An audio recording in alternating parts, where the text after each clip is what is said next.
কিয়ামতের ময়দানে বলবে, মালিক কেমনে তুমি তারে জান্নাত দাও? আমি তো তার এই গুনাহটা জানি, আমি তো তার গুনার খবর জানি। আল্লাহ পাক রব্বুল আলামিনের কাছে তখন তোমাকে আমাকে আটকায় দিবে। দুনিয়াতে হাসির চলে, গুনার কথা কোনো বন্ধুরে তুমি বলছো, কিন্তু হাসরের মাঠে সে তোমার জন্য বিপদ হয়ে দাঁড়াবে, বিপদ। আল্লাহ বলবে, বান্দারে আমি তোর গুনাহটা গোপন রাখতে পারলাম, কিন্তু তুই তোর গুনাহ গোপন রাখতে পারলি না। এ ভাইরা বন্ধুরা, হযরত ওমর বলতেছেন, ভাই আবু বকর রাজিনী। আবু বকর কই, চলো আমরা নবীর কাছে যাই, যাই আল্লাহ নবীকে জিজ্ঞেস করি, নবী গো ওই রাতে আমার কি পরিমাণ নেকি হয়েছে? আল্লাহ নবী কই, কেন? ওমরের আমার সাথে তার জীবনের নেকি বদলা বদলি করতে চায় গো নবী। ওমর তার জিন্দেগির সব নেকি আমাকে দিতে চায়। ওমরের জীবনের নেকি কি পরিমাণ?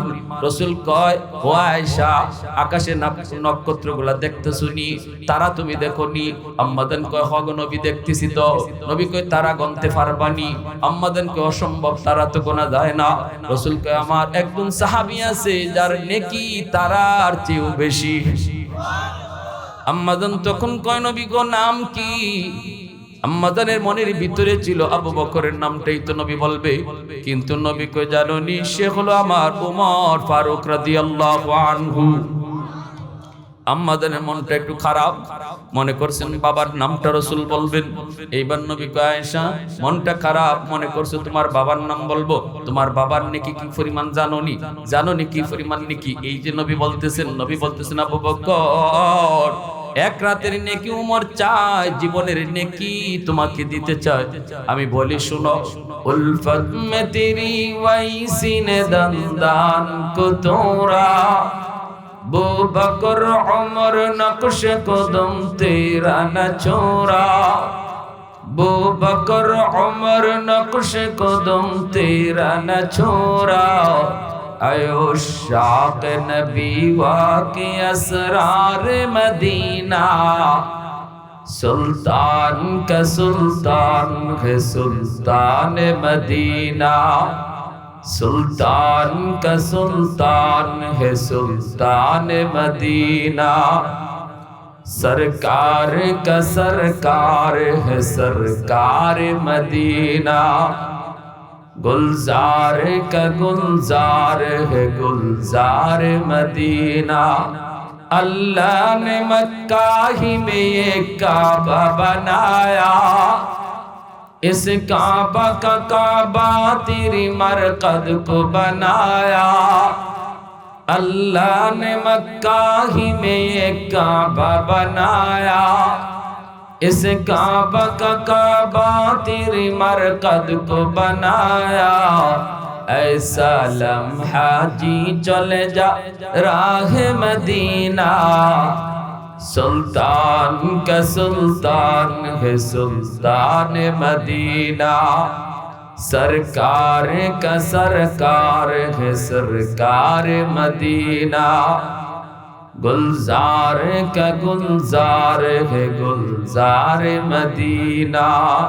ये जिक्र खुदा दिल में सदा रहने दिया कर, और नक्श खुदा दिल में जमा रहने दिया कर, क्या जाने हक इस्लाम है कोई फजल इलाही, हर वक्त दरे कल्ब खला रखने दिया कर, मुर्शिद की नजर गाज़ बसर से न होती है, क्या खुश नजरी खुश नजरी खुश नजरी है, दिल तोड़ के दिल जोड़ दिया सबका खुदा से, क्या दिल शिकानी दिल शिकानी दिल शिकानी है, क्या दिल शिकानी दिल शिकानी दिल शिकानी है। मुआज्जज हाजिরিন, আমাদের পিছনে প্রকাশ্যে গোপনে দুশমন হলো ইবলিস।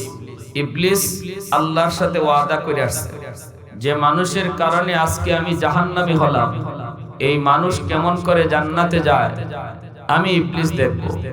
এই ধরনের চ্যালেঞ্জ করে আসছে, মানুষ কিভাবে জান্নাতে যায় আমি দেখব। কারণ আদম আলাইহিস সালামকে সেজদা না দেওয়ার অপরাধে ইবলিস জাহান্নামী, ঠিক কি না? এজন্য আদম সন্তানের উপরে ইবলিসের খুব রাগ, খুব যেই আদমের কারণে আজকে আমি লানতের তপ গলায় নিয়ে ঝুলতেছি। তাহলে এই মানুষ কি করে জান্নাতে যায় এটাও আমি দেখব। যার কারণে ইবলিস পদে পদে ডানে বামে সামনে পিছনে সর্ব জায়গায় ইবলিস তার জাল বিছায় রাখবে, ষড়যন্ত্রের জাল। কোন দিক দিয়ে আমরা যাব সে তার জালে আবদ্ধ করতে চাবে। কিন্তু আল্লাহ বলে দিয়েছেন আমার মুখলেস বান্দা যারা, তাদের ক্ষতি তুই করতে পারবি না। কাদের ক্ষতি করতে পারে না? যারা মুখলেস। কারা মুখলেস? গুনাহ হয়ে যাওয়াটা বড় অপরাধ না, গুনাহ হয়ে যাওয়াটা বড় অপরাধ না। কারণ ইবলিস সেই চ্যালেঞ্জ দিয়ে আসছে গুনাহ করাবে। আল্লাহও জানেন ইবলিসে তার বান্দা বান্দিরে গুনাহ করায় দিবে, গুনাহ হয়ে যাবে। কিন্তু গুনাহ করার পর বা গুনাহ হয়ে যাওয়ার পর যে মানুষটা সাথে সাথে তওবা করে না, এটা হলো সবচেয়ে বড় অপরাধ। গুনাহ হয়ে যাওয়াটা অপরাধ না। যার কারণে আল্লাহ আমার তিলাওয়াতকৃত আয়াতে এই কথা বলছেন, আমার যে সকল বান্দারা গুনাহ হয়ে যাওয়ার পর তওবা করে ফেলবে সাথে সাথে, আমি আল্লাহ তার পিছনের জীবনের যত গুনাহ আছে এই সব গুনাহকে আমি নেকি দিয়া বদলে দেব।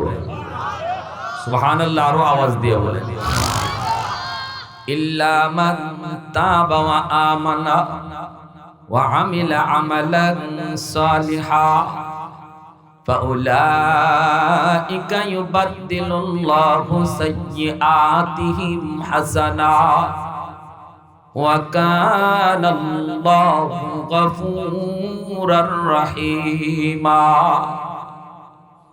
আল্লাহ পাক বলেন কিন্তু আমার যেই সকল বান্দা বান্দি তওবা করে ফেলবে, ঈমান আনবে, নেক আমল করবে, আমি আল্লাহ তার গুনাহগুলোকে নেকি দ্বারা বদলে দিব। গুনাহ তার যেই পরিমাণ হোক না কেন, তওবা করার কারণে আল্লাহ পাক ওই পরিমাণ গুনাহকে আল্লাহ নেকি বানায়া দেন। সুবহানাল্লাহ, তওবার কত পাওয়ার দেখছেন। গুনাহ যদি কারো আমলনামার ভিতরে মনে করেন 200 কোটি গুনাহ, তওবা করার খাতিরে আল্লাহ পাক ওই 200 কোটি গুনাহকে আল্লাহ 200 কোটি নেকি বানায়া দিবেন। কত বড় খুশখবর, কত বড় সুসংবাদ তওবাকারীর জন্য। পাহাড় পরিমাণ যদি তোমার গুনাহ হয়, সাগরের ফেনা পরিমাণ গুনাহ যদি তোমার হয়, আল্লাহ পাক এই আয়াতের ভিতরে খুশখবর দিয়া বলেন পবিত্র কোরআনের সূরা ফুরকান, আল্লাহ বলেন বান্দা যদি তুমি কাটে দিলে তওবা করতে পারো, আমি আল্লাহ সাগর পরিমাণ গুনাহকে সাগর পরিমাণ নেকি বানায় দিব। পাহাড় পরিমাণ গুনাহকে আমি আল্লাহ পাহাড় পরিমাণ নেকি বানায় দিব। এজন্যই তওবাকারী তওবার সাথে সাথে আল্লাহ পাকের কাছে এসে গুনাহগারের নাম থেকে, খাতা থেকে নাম কাইটা আল্লাহ পাক সাথে সাথে ওলির খাতায় নাম উঠায় দেয়। কারণ তার আমলনামায় কোনো গুনাহ নাই, শুধু আছে নেকি আর নেকি। কোন নেকি করতে গিয়ে আসলো, নেকি তো করে নাই। কয় নেকি করা লাগবে না, গুনাহ তওবার কারণে গুনাহ পরিমাণ আল্লাহ নেকি তো আল্লাহ নিজেই বানায় দিছে। যদি আল্লাহর হক তুমি কাজা করে নাও, তোমার দ্বারা যদি আল্লাহর হক নষ্ট হয়ে থাকে, ওই হকটা তুমি পূরণ করে নাও। মানুষের হক যদি তোমার দ্বারা নষ্ট হয়ে থাকে রে যুবক, এইবার মানুষের হকটা তুমি ফিরায় দাও, তাহলে আল্লাহ পাক রব্বুল আলামিন ওই তোমার তওবাটাকে আল্লাহ পাক রব্বুল আলামিন গুনাহ যে পরিমাণ এই পরিমাণ নেকি বানায় দিবে। যেই মানুষটা তওবা করার আগে ছিল গুনাহগার, তওবার পরে হয়ে যায় আল্লাহর ওলি। বসার আগে গুনাহগার, বসার পরে সে আল্লাহর ওলি। বসার আগে গুনাহগার, বইসে দিলে দিলে তওবা করেছি। তওবা মানুষকে শোনায় করতে হয় না, চেয়ারম্যানের কাছে যাও বলতে হয় না, ইমাম সাহেবের হাত ধরে তওবা করতে হয় না। তওবা করার জন্য কোনো মানুষের হাত ধরতে হয় না, শুধু আল্লাহর কাছে বলবা, আল্লাহর কাছে নিজের গুনাহটা বলবা, আল্লাহর কাছে বলাও লাগবে না, আল্লাহ তো জানে। গুনার কথা ইয়াদ করে শুধু আল্লাহর কাছে তুমি দিলে দিলে তওবা করো। মানুষের কাছে নিজের গুনার কথা বলতে নাই, স্ত্রীর কাছে কখনো নিজের গুনার কথা বলবা না, বন্ধুর কাছে কখনো গুনার কথা বলতে যেও না। কারণ আজকে তোমার স্ত্রী আপন, হাসরের মাঠে সে তোমার দুশমন হতে পারে। আজকে তোমার বন্ধু তোমার আপন, হাসরের মাঠে সে তোমার দুশমন হতে পারে। কিয়ামতের ময়দানে বলবে, মালিক কেমনে তুমি তারে জান্নাত দাও? আমি তো তার এই গুনাহটা জানি, আমি তো তার গুনার খবর জানি। আল্লাহ পাক রব্বুল আলামিনের কাছে তখন তোমাকে আমাকে আটকায় দিবে। দুনিয়াতে হাসির চলে, গুনার কথা কোনো বন্ধুরে তুমি বলছো, কিন্তু হাসরের মাঠে সে তোমার জন্য বিপদ হয়ে দাঁড়াবে, বিপদ। আল্লাহ বলবে, বান্দারে আমি তোর গুনাহটা গোপন রাখতে পারলাম, কিন্তু তুই তোর গুনাহ গোপন রাখতে পারলি না। এজন্য আল্লাহ পাক রব্বুল আলামিন তওবাকারীকে ভালোবাসার কথা আল্লাহ আগে এনেছেন। আল্লাহ পাক বলেন, ইন্নাল্লাহা ইউহিব্বুত তাওয়াবিন ওয়া ইউহিব্বুল মুতাতাহহিরিন। আল্লাহ বলেন তওবাকারীকে আমি আল্লাহ ভালোবাসি, যারা গুনাহ করে না তাদেরকে আল্লাহ বলেন আমি ভালোবাসি। কিন্তু যারা গুনাহ করার পর তওবা করে তাদের ভালোবাসার কথা আল্লাহ আগে আনছেন। সুবহানাল্লাহ। হ্যাঁ, সাহাবায়ে কেরাম গুনাহ করে, তাহলে তারা সত্যের মাপকাঠি হয় কেমনে? এই আয়াতের ভিতরে আল্লাহ পরিষ্কার বুঝাইলেন, বান্দার দ্বারা গুনাহ হয়ে যাওয়াটা অপরাধ না, তওবা না করাটা অপরাধ। ঠিক কিনা জোরে বলেন? সাহাবায়ে কেরামের দ্বারা গুনাহ হয়েছে কারণ তারা নিষ্পাপ না। নবীগণ নিষ্পাপ, সাহাবায়ে কেরাম নিষ্পাপ না। সাহাবায়ে কেরামের দ্বারা গুনাহ হয়েছে, কিন্তু এমন একজন সাহাবী দেখাও যে সাহাবী গুনাহ করার পর এই গুনার উপরে মজবুত ছিল, গুনাহটা হয়ে যাওয়ার পর এমন তওবা আল্লাহর কাছে করছে, আল্লাহর কাছে এমন তওবা করছে, আল্লাহ পাক সাথে সাথে তার উপর রাজি হয়ে গেছে। এজন্যই তো আল্লাহ পাক কয়, আমার নবীর সাহাবীদেরকে তোমরা অনুসরণ করো, আমার নবীর সাহাবীদের মতো ঈমান আনো, আমার নবীর সাহাবীদের মতো জীবন করো। নবীও বলেছেন, আসহাবী কান্নুজুম বিআইয়িহিম ইক্তাদাইতুম ইহতাদাইতুম। আমার এক একজন সাহাবী আকাশের নক্ষত্র স্বরূপ, একজন সাহাবীকে যদি তোমরা অনুসরণ করো তাহলেই জান্নাতের পথ পেয়ে যাবা। এমন সার্টিফিকেট আমার রাসূল দিলেন যে আমার একজন সাহাবীরও যদি তোমরা ফলো করো তোমরা জান্নাতের পথ পেয়ে যাবে। আজকে সেই সাহাবী তোমার কাছে মাপকাঠি হতে পারলো না, দুঃখ আফসোস। যে সাহাবীর ব্যাপারে নবী বলেন একজন সাহাবীরও যদি অনুসরণ করো তোমরা জান্নাতের পথ পেয়ে যাবে। কেন সাহাবীর অনুসরণ করবা না? কয় তারা গুনাহ করছে। তো গুনাহ তো করবেই, কারণ তারা তো নিষ্পাপ না। অনুসরণ কেন করবা? তারা গুনাহ করার পর যেটা করছে তুমিও এটা করো, এর নাম হলো তওবা। সাহাবায়ে কেরামের দ্বারা গুনাহ হইছে, আমাদের দ্বারাও গুনাহ হবে। এজন্যই আল্লাহ বলছে, আমার নবীর সাহাবীদেরকে দেখো, গুনাহ করার ক্ষেত্রে নবীর অনুসরণ কইরা লাভ নাই, কারণ নবীর দ্বারা গুনাহ হয়ই না। আমাদের দ্বারা গুনাহ হয়। শুধু যদি নবীকে অনুসরণ করো, শুধু যদি নবীকে সত্যের মাপকাঠি মানো, তাহলে বলো নবী জীবনে মিথ্যা বলেন নাই, তুমি কেন মিথ্যা বলো? বলো। সাহাবীদেরকে যদি বাদ দাও, শুধু যদি নবীর মতোই চলার তোমার টার্গেট হয়, বলো আমার নবী জীবনে কোনোদিন খেয়ানত করে নাই, তুমি কেন খেয়ানত করো? আমার নবী এবং কোন নবীর কাছ থেকে কোনোদিন জিনা বিচার হয় নাই, তোমার কাছ থেকে কেন হয়? জবাব দাও। এই জায়গায় তুমি কিভাবে নবীর অনুসরণ করবা? কিভাবে অনুসরণ করবা? তোমার আমার দ্বারা অহরহ গুনাহ হয়। অনুসরণ এখানে আমাকে সাহাবায়ে কেরামের করতে হবে, কারণ সাহাবায়ে কেরামের দ্বারাও গুনাহ হয়েছে। এরপরে তারা কি করছে? কই এরপরে সাথে সাথে তওবা করেছে, দেরি করে নাই। তুমি আমিও দেরি করব না, সাথে সাথে তওবা করব, হেদায়েতের পথ পেয়ে যাব। আল্লাহ বলে শুধু তোমার তওবার উপরে খুশি হইয়া গুনাহ মাফ করি তা না, তোমার জিন্দেগীর সব গুনাহকে আমি নেকি বানায়া দেই। সুবহানাল্লাহ বিহামদি, সুবহানাল্লাহ। প্যার হাজিরিন, যেখানে আমার আল্লাহ নিজে বলেন রাদিয়াল্লাহু আনহুম ওয়া রাদু আন, আমি আল্লাহ আমার নবীর, আমার হাবিবের সাহাবায়ে কেরামের উপরে আমিও খুশি, তারাও খুশি। সুবহানাল্লাহ জোরে বলেন। আল্লাহ যে সাহাবায়ে কেরামের উপর খুশি, এই কথা আল্লাহ আগে কইছেন। আল্লাহ আগে কইছেন আমি তাদের উপরে খুশি। সাহাবায়ে কেরাম আল্লাহর উপরে খুশি, এই কথা আল্লাহ পরে কইছেন। আল্লাহ যে নবীর সাহাবীদের উপরে খুশি, এই কথা আল্লাহ আগে শোনায় দিয়েছেন।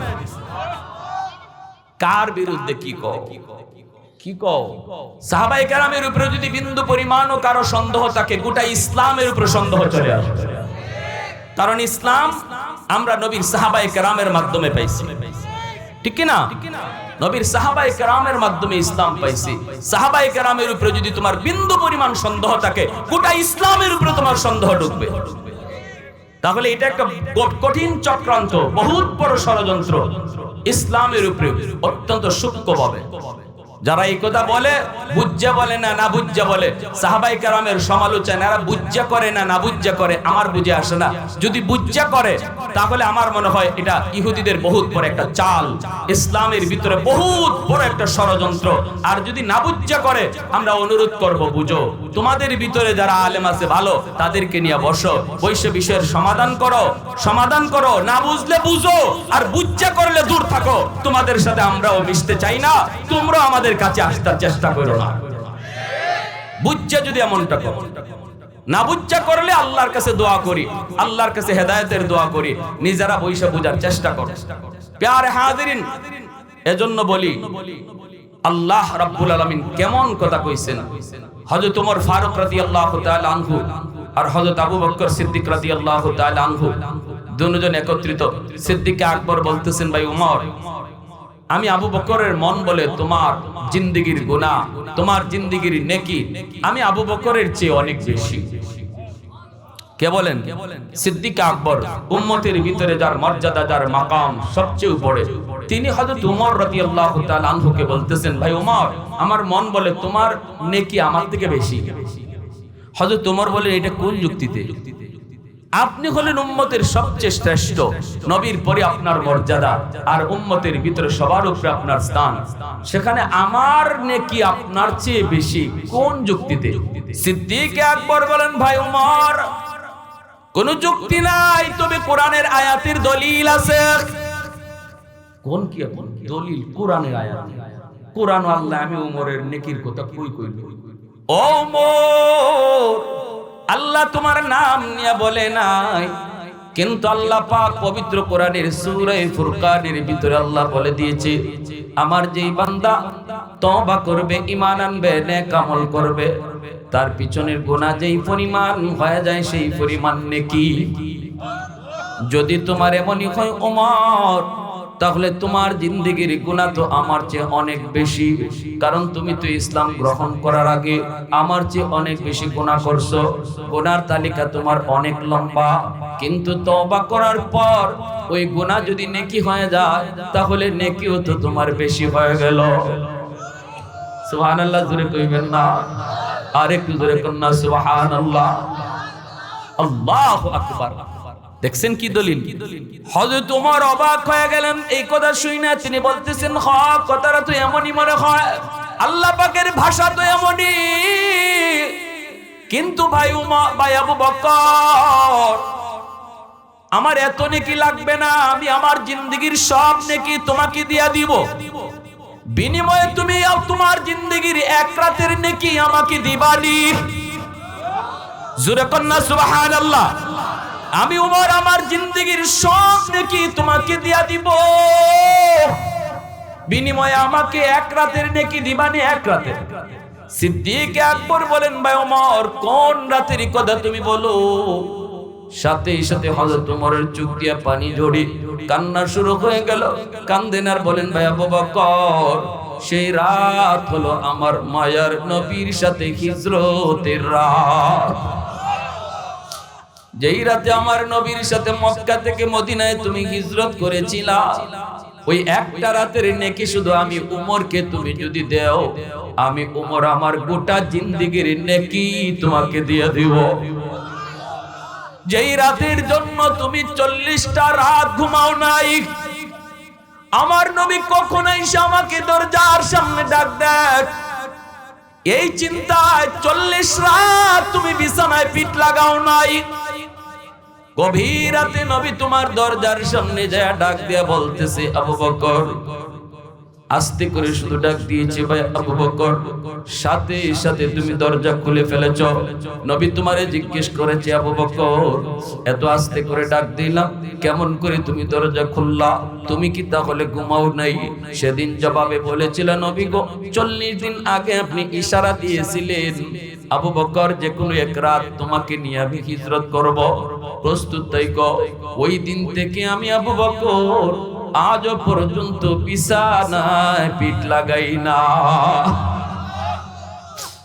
আমি ওই রাতের নেকিটা চাই রে ভাই আবু বকর, যেই রাতে আমার নবীকে নিয়ে তুমি গারে সুরের মধ্যে 3 রাত তোমরা অবস্থান করেছিলা। এখানে তোমরা অবস্থান করেছিলা গারে সুরে। সেই জায়গায় যাওয়ার পর এত উঁচা পাহাড়, এই পাহাড়ের উপরে হলো গুহা। এই গুহায় তুমি নবীকে নিয়ে আশ্রয় নিয়েছো, কিন্তু পাহাড়টা পেয়ে কেমন করে উঠছো, কেমন করে উঠছো? আমার মায়ার নবীকে তুমি পাহাড় বাইতে দাও নাই। তুমি বলেছো, নবী গো পাহাড় বাইলে আপনার কষ্ট হবে গো নবী, আপনি আমি আবু বকরের পিঠে উঠেন, আমি আপনার পিঠে লইয়া পাহাড় বায়া বায়া উঠব।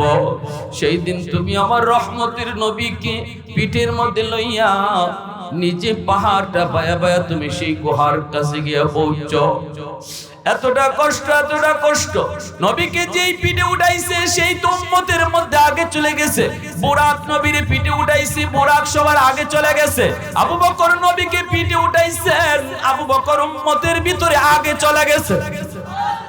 আম্মা জান, আমার নবী মায়ার নবীর দুধমা হালিমা সাদিয়া রাদিয়াল্লাহু তাআলা আনহার উটনি শিশুকালে আমার নবীকে পিঠের মধ্যে উইটা সকল উটনির আগে নবীর দুধমা হালিমা সাদিয়ার উটনি আগে চলে গেছে। পথে বোঝা গেল নবী যখন যার পিঠে উঠে সেই সবার আগে চলে যায়। গুহার কিনারায় গেলা, যাওয়ার পরে তুমি নবীকে ঢুকতে দিলা না। তুমি বলতেছো, নবী গো আপনি এখানে একটু দাঁড়ান, আমি একটু ভিতরে ঢুকবো, ঢুকে দেখি গুহাটা নিরাপদ কিনা। গুহার ভিতরে যদি কোনো হিংস্র জীব জানোয়ার থাকে, আমার ক্ষতি হয়ে গেলে উম্মতের তেমন ক্ষতি হবে না গো নবী, কিন্তু আপনি যদি ঢুকেন আপনার যদি ক্ষতি হয় ফাহালাকাতিল উম্মাহ, গোটা উম্মত হালাক হয়ে যাবে না গো নবী, আপনি পরে ঢুকেন, আমি আগে যাইয়া ঢুকি। নবীকে তুমি বাহিরে রাইকা এই গুহার ভিতরে আগে ঢুকছো, ঢুকে তুমি চারদিক দেখছো নিরাপদ কিনা।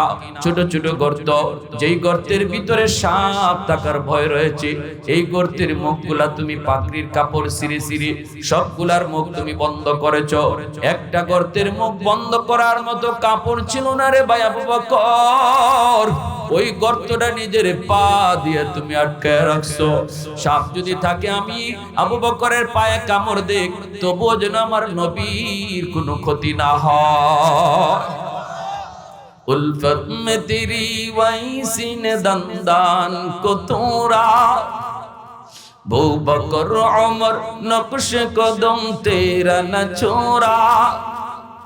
उल्फत में तेरी वैसी ने दंदान को तोड़ा, बू बकर उमर नक्श कदम तेरा न छोड़ा।